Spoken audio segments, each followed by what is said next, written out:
Welcome back to Primetime News. And a special welcome once again to our viewers on TVJ International in the Cayman Islands and online at onespotmedia.com. Up first this evening, 2 families implicated in a gruesome murder.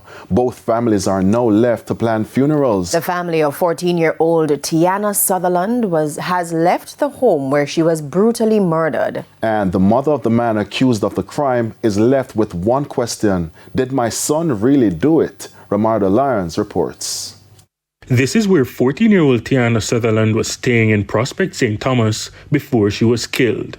But Thursday morning, as expected, it wasn't indicative of a summer holiday, just loss, emptiness, and complete quietness. Our news team understands that following Wednesday's gruesome occurrences, the family has left. However, we were able to talk to the other family implicated.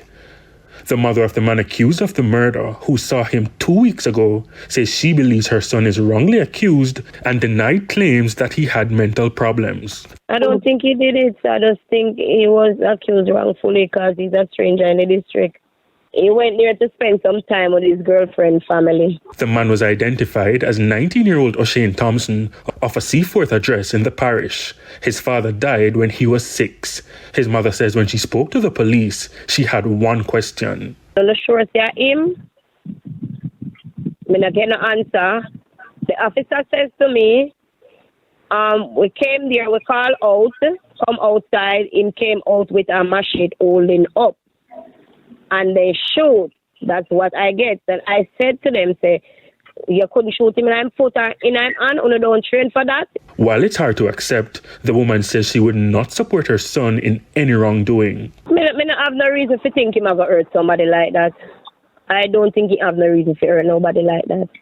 It can be him and it cannot be him because, trust me, when the devil get up, him get up. So it can be him and it cannot be him because I don't want to say I know him and then the end of the day I wasn't there and not him because I don't like conscience. It can be him and it cannot be him. She added that his younger years were burdensome, stemming from his father's passing. He been in and out of cemetery and psychiatrist and he been through a lot. So I won't say me try with him and me never want this happen. So I don't think me just have it in my mind say I know him, but then again me don't know what happened. So me just want my conscience to be free. I understand. Me a mother and if I him, I would have feel a way if I my child somebody do that too. I understand. In the meantime, more details have been released on the moments leading up to the tragic death of the 14-year-old girl. According to police reports, she was home alone when her attacker gained entry through an open grill to the back of the house.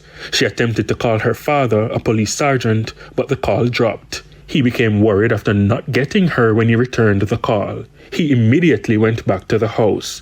But the scene he went to was the last thing the concerned father expected.